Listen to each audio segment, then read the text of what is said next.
Hey, everybody. Thanks for listening to the Goodness Village podcast. Today, I get the pleasure to sit down with one of our awesome volunteers, Sandi Wiley. Sandi, how are you doing? I am great. Yeah, Happy to be here. I'm so stoked to sit down with you. So we were chatting a little bit before we hit record, but you have been so involved in this community with Goodness Village, with Crosswinds, with the Tri Valley, just volunteering for a hot minute. That's incredible. Can you kind of let us know or tell us how you ended up at Goodness Village? Well, it was evolution for sure. I've been volunteering and doing community outreach for about 15 years now. But how I ended up here was I saw these trailers parked in the parking lot. And I looked at them and I'm like, "Oh, I hope that's what I think it is." And so that morning I went up to one of the pastors and I said, "What are those trailers about?" And I said, "Are they for the unhoused?" And they said, "Yes." And, of course, I'm a big crybaby, so I almost started crying. And, that's when I first learned about Goodness Village, and I knew I was going to be a part of it somehow. I had no idea what that was going to look like.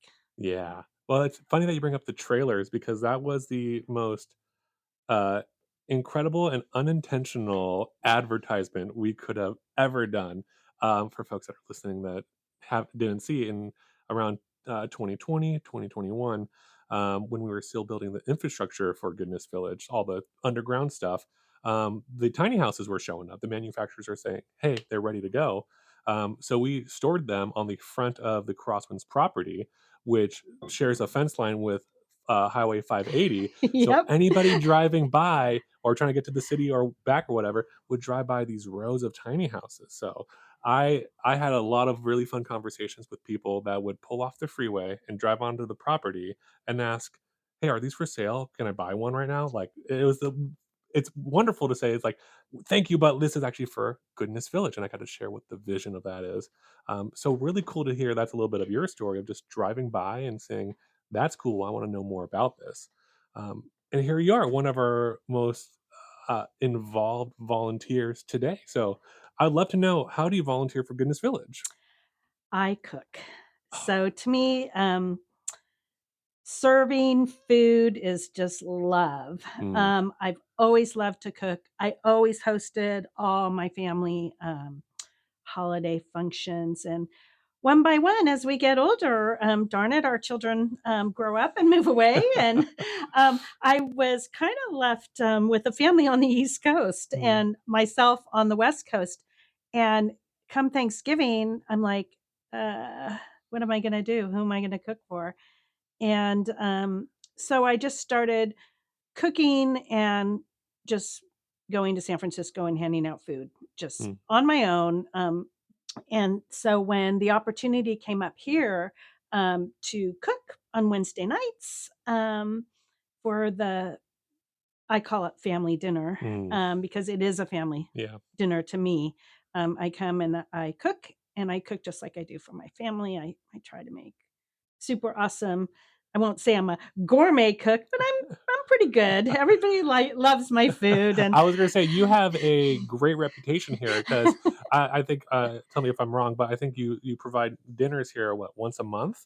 And at your name's on the least. calendar, and I Yeah. get to hear from neighbors and staff of like, "Oh, this week it's Sandy. Yeah, Yes." everyone comes. The best thing that happened, I had no idea what was gonna how this was going to fill my heart. Mm, Although, um, you know, serving, the community and the unhoused has been part of my heart since I was a kid. mm, But I I drove up and I had this food in the trunk, and it was the second time I had been here. And the first time I made lasagna and they all went crazy. All the residents love my lasagna. So I was coming again. I think I was coming with tri-tip and mashed potatoes that day. I didn't get that email. I would've showed up for that. Yeah. And I drove up and there were all the residents Mhm. in the picnic area sitting there, and when I drove up, they all stood up and started giving me a standing ovation. I got a standing ovation, and I call them sponsors, so I leverage. I'm a woman, a single woman of very slim means, but I do what I can. So I leverage people. They say, "Oh, we love that you do that. How can we help?" And I said, "Well," and I always tell them, "Well, you can sponsor a dinner." So I said, "And if you would like, I'll cook, I'll do everything. You don't have to do anything, but you can help me serve." So I had a one of my sponsors with me that day, and when she saw, um, that standing ovation, she just burst into tears and she goes, "What are you doing here?" And I said, "Just wait and see." Mm, And from her, I can't tell you, she's very involved, she's, very involved in the ranching community in Livermore, old ranching community family, and I cannot tell you how much support I've gotten from the ranching community, mm. just because of that standing ovation. Wow, so your involvement and supporting of Goodness Village has, you said, it fills you up and has created friendships that you've had with neighbors, but also throughout the Tri Valley, just for the sake of feeding our neighbors at Goodness Village, Mhm, which is incredible. Besides cooking delicious food, mhm. as we all know, have you gotten the chance to get to know our neighbors, have conversations with them? How's that been? I have. I mean, I when I first got here, I didn't really know the protocol or if there was one, but my heart and my soul says, you know, I wanna get to know these people. I want to sit down and eat with these people. Um, you know, anyone can be unhoused. Yeah, It's certainly after 2008, I learned that lesson because I was renting out rooms to my friends who were losing their homes so that I could keep my home. So, you know, there's always been no judgment in in in my mind yeah, for serving, the unhoused, but, I've gotten to know I'd like to say I've gotten to know pretty much almost everybody, I love and that. I listen to their needs, and, um, I'm a seamstress, which is a Mm. lost art, and there's another woman resident here who is a seamstress, and her sewing machine broke, and she was really upset, and lo and behold, I belong to this free cycle website, and there was this sewing machine on there for free, and I go, "Oh, yeah, I could use that," and brought her a sewing machine the next week when I brought the food, and, Oh my gosh. that was incredible, and I received flowers, I received from the residents, I received flowers, I received homemade soap, I've received just an incredible amount of, love and have made so many, I mean, great friends. These I people are my That friends. warms my heart so much because from my perspective, I have wonderful relationships with all of our neighbors and, working with the staff and outreach, but I don't get to hear these stories very often where Mhm. volunteers and other folks in the community come in and volunteer and build these friendships, and it's kind of what the entire village is all about. It's Mhm. really encouraging to hear your story and your involvement and what we're doing and how it's working. It's so cool to just, I mean, you can tell me more, but it seems like you're just building relationships with your neighbors. It's not about, oh, we're in this tiny house, formerly unhoused neighbors. It's like, oh, this is just so and so. There's We walked by Daryl coming over here and we hung out for a little bit. And he's Ex just a neighbor here. exactly. Yeah, I mean, the face of the unhoused today is a lot different than it used to be, and I think Yeah. that that's a really good lesson for people to learn. Um, I educate a lot of Mm. people about that in particular. You hear these statements, well, that's their lifestyle, they wanna live that way. No, no, no one wants to be unhoused. No one deserves to be unhoused, like, you have compassion. To me, there's an immediate need, and that's food. I mean, for me, the immediate need is food or shoes, um, and then there's a global need, and, I'd love to get involved more in the global need, which I believe to be better mental health services, for You are preaching right now. I could not agree with you more. Yeah. I mean, everyone, homeless or otherwise, I think, what is it? like a third of, Americans have some kind of mental health disorder or some kind of struggle. Some folks are just a paycheck or two away from losing their house or losing their stability. And that's really tough. And when those things come together, that's, Mhm. a lot of folks have this notion of people that are homeless are X, Y, and Z. That is not the case. We have 28 people here and 28 unique different stories of how folks became unhoused. And Absolutely. now we're thankful and we celebrate how there are now 28 stories of how people are no longer unhoused and they call this place home, Yeah.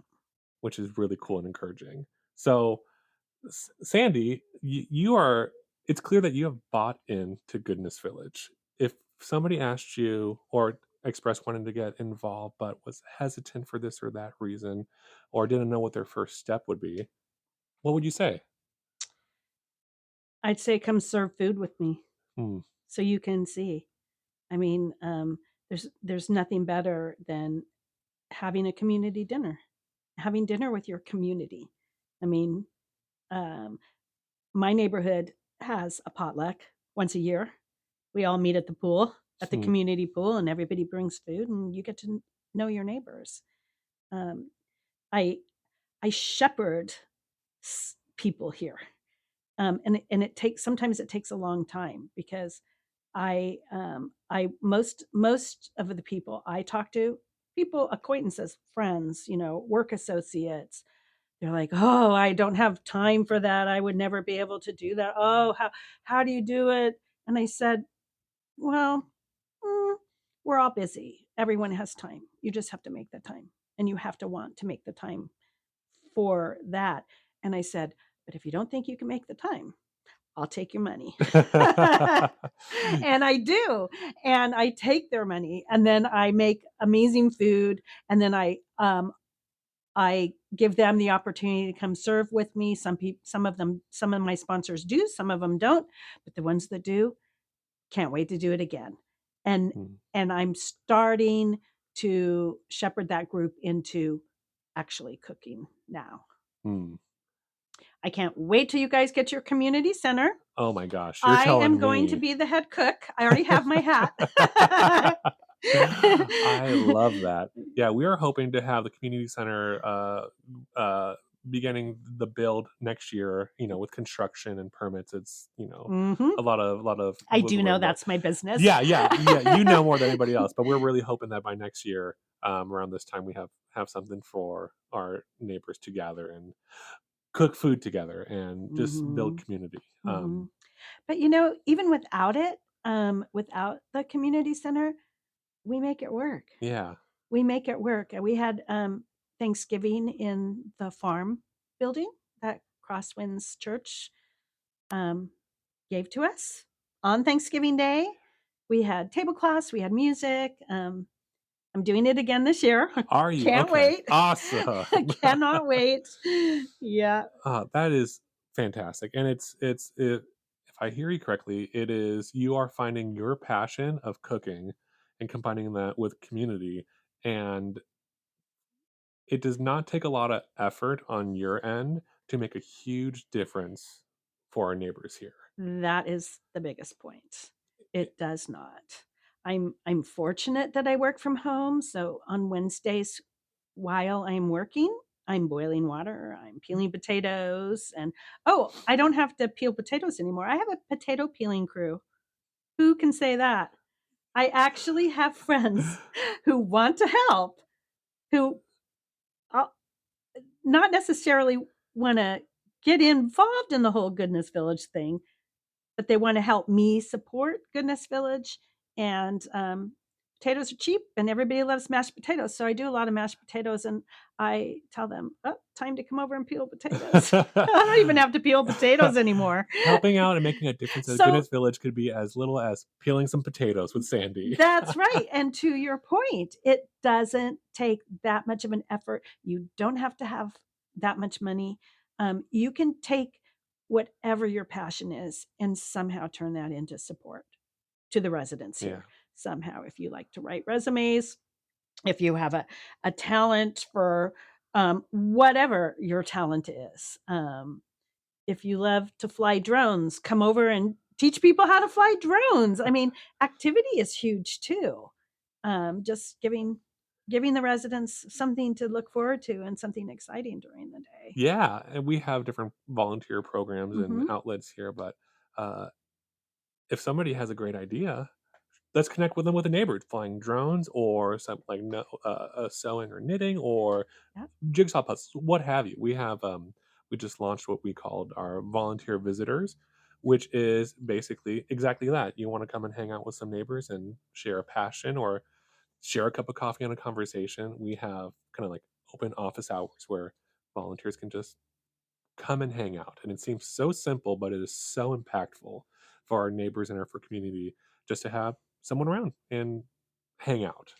Right, knowing you're loved, knowing you're cared for, knowing, you know, people are concerned about you, knowing people want to help you. I mean, that's what I get from the residents here. Mm. I get that. I thought I was going to give that. I get that. I That is get it. beautiful. And that that was a big surprise for me. That was a big surprise. I had no idea the love that the residents here have to give. Yeah. The overwhelming feeling that I get when I get to talk to neighbors is, I mean, I say community every other word here, but that's really a big part of it. It's huge. When folks are unhoused and living in the street or in their car, um, they're in survival mode. They don't have the time or the bandwidth to really build a healthy community. Here at the village, people have privacy, they have security in their own Mhm, homes, they have reliability from our staff and from volunteers, they have food security from wonderful folks like you and all the other food programs that we have. So we take those, human survival things and take care of them so then our neighbors can connect with staff, mhm, volunteers, people throughout the community and build those relationships and build that trust. mhm. And we've been doing this for 2 years and we are just ecstatic to see where the village is now and where the village is going. Yeah, the key totally is community or family. Imagine, I could imagine, my family, my children, my adult children both had amazing opportunities on the East Coast and they were gone. And what if your family's gone? And Yeah. what do you do? And even though I had, my sisters and aunts and uncles and that sort of thing, um, my personal immediate family was gone, and I searched out how to replace not replace them, of not replacing you, Sean and Heather, but how to just move on, and find a new community, and I certainly have here. That is the key. I mean, even in, encampments in San Francisco, they have community there. Yeah, people need people, like you Yeah, said, whether you're unhoused or not, you need community, you need relationships. Now, albeit if you're unhoused, unfortunately, a lot of those times it is unhealthy or unsafe, but people still need people. right. Here at Goodness Village, we like to think that, or we not like to think, here at Goodness Village, we take the people's safety and security number one priority and let Mhm, community and relationships build from that. from that. Absolutely. Right, and once you do have a sense of safety and a sense of community, that can happen. When you're unhoused on the streets, you don't have that. You can never develop anything else. You're just in fearful every day of what's gonna happen. Yeah. I just think this is an amazing model. I just think this is the best way to start. This model has to be replicated, and I'm hoping that I love that, the cities are involved in Goodness Village. It's not a faith-based organization, although, lots of churches help. I love that the cities can see how it's working, and Yeah. maybe they can reproduce it over and over and over again. We gotta start small and show Yeah. what the model is and how it works with 28 tiny houses, and Mhm. we're fortunate to, partner with Crossman's Church, and we have the community here on their property, and Right. That was key. there's, like, 30 something acres of unused land, Yeah. so there is so much room to grow just here where we're at, let alone throughout the Tri-Valley in the East Bay, so, Yeah. there's only way to go is up. That's right. That's how I feel too. Mhm. Well, Sandy, thank you so much for sitting down, hanging out, sharing a conversation with me, and being on the podcast. Thank you for inviting me. Yeah, this has been a treat for me, and I'm sure it's a treat for everybody listening. So we'll wrap this up the same way that we wrap up all of our staff meetings here, and what we've been doing for the podcast. And it's a little bit silly, but it totally works. We all do a big alligator clap. So stick your hands out. I'll count three, two, one, and we'll clap, and then we'll end this thing. You ready? Yep. 3, 2, 1.